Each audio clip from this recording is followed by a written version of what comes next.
In the game's bad ending, unlocked by just leaving the building at 6 a.m., we see Gregory winding up in an alleyway sleeping in a cardboard box. He appears to be homeless. He's an orphan. Man, people really subscribe to that belief, eh? Well, what if I told you that Gregory actually has parents? In fact, one of them is dead. And it's all Vanessa's fault. But before we get into that, if you like subscribing to beliefs, subscribe to this channel, because I believe that you'll like what's to come. First, I want to cover why people assume that Gregory is an orphan, because there's a lot of good evidence there. First thing people tend to discuss is the repeated message that there is no record of Gregory. First, through Freddy. How odd.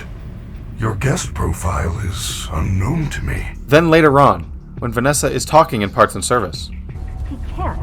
Turns out, there's no record of him. Hinting at the idea that Gregory either isn't a person, insert angry fans here, or that he has no personal record of any kind. The next evidence point that people tend to bring up is that Gregory seems to be living in the Pizzaplex. As we can see in many areas of the Pizzaplex, there are secret hideaways that appear to show someone living in the mall. One in Kids Cove, under the boat, another in the secret daycare room behind the Foxy poster, and even a small area of the sewer. If Gregory is truly homeless, then that could easily be him living within the Pizzaplex, giving more explanation to how he is able to sneak around after hours. I mean, if you were a kid, wouldn't you want to live in the Pizzaplex too? Endless pizza and entertainment? It's a child's dream.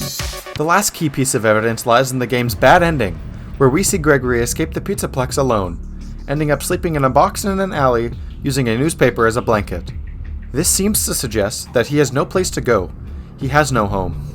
Now, these points are great, and create a really compelling narrative that lines up well with the story we are given.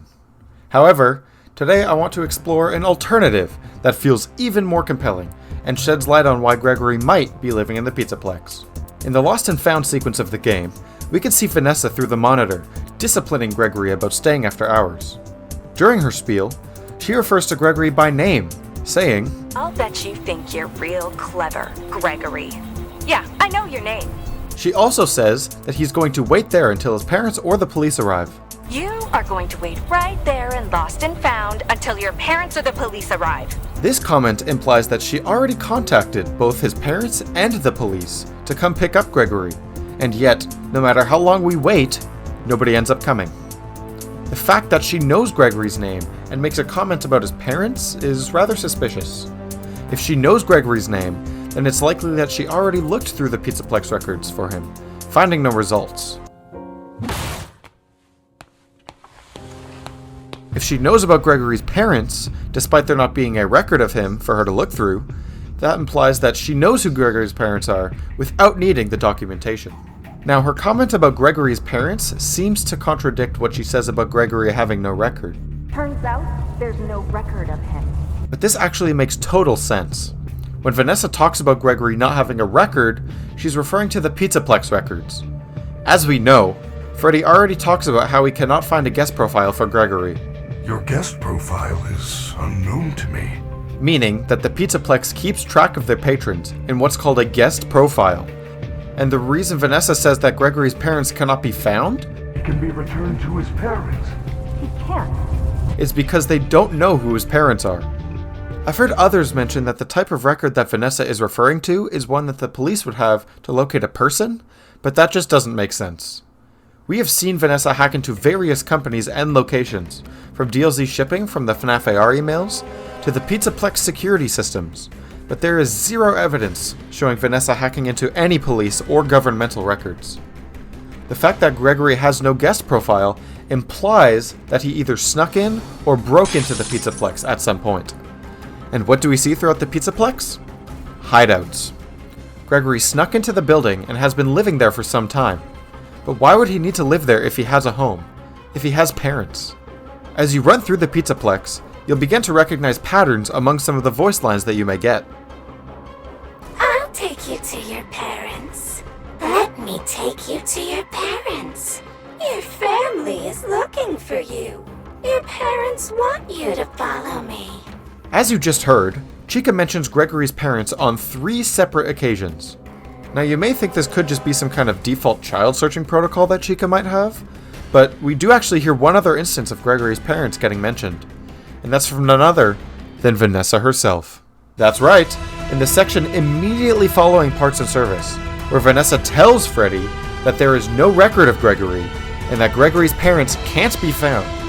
She walks about Rockstar Row searching for Gregory, and while searching, she says one very specific thing that mentions Gregory's parents. I bet your parents are worried about you. Now, if she was telling the truth to Freddy, and there really is no guest profile for Gregory, then why would she say this when she's trying to coax Gregory out of hiding? That means that she was lying to Freddy about Gregory's record. In fact, she knows exactly who Gregory is, because she's the one who got one of his parents killed. When you reach 6 a.m. during the game, you are tasked with returning to the entrance in order to escape the Pizzaplex. During this moment, Gregory and Freddy have a brief conversation, during which Gregory seems to have remarkable knowledge of what's going on in the Pizzaplex, despite showing no prior knowledge throughout the game. In this conversation, Gregory asks Freddy if the disappearances will keep happening. Freddy, if I leave now, nothing will change, will it? There will be more disappearances. Gregory knows about all the people going missing in the Pizzaplex. Gregory wasn't living in the mall because he was homeless. He knows what's happening here. He was investigating the disappearance of one of his parents.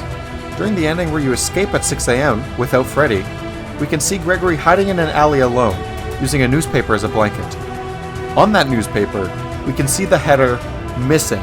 Local residents continue to disappear," with a silhouette that looks eerily similar to Gregory. On top of this, in Ruin, during the Roxy Beauty Salon section, we can see a missing poster of Gregory. With both of these references to Gregory being missing, that means that someone had to have filled out a missing persons report, which means that Gregory had to have at least one parent or guardian to file that report. And if the missing people are residents, then that implies that it's not only children that are going missing. I believe that one of Gregory's parents used to work at the Pizzaplex, whether it be a staff member or one of the construction workers who went below Roxy Raceway. After this disappearance, Gregory ran away from home to the Pizzaplex to investigate what happened to his parent, leaving the other parent to file a missing persons report with the police. This context casts Gregory's actions in a different light, showing a deeper reason why Gregory may want to destroy the other bots, sneak around the Pizzaplex, and even disassemble Vanny. While the theory of Gregory being an orphan is compelling, the evidence suggests a more nuanced story. Vanessa and Chica's repeated mention of Gregory's parents, along with the missing persons posters, indicates that Gregory has a home and a family. His knowledge of the disappearances hints at a personal mission to uncover the truth about a parent's fate. Thus, Gregory's presence in the Pizzaplex is not driven by homelessness, but by a desperate search for answers.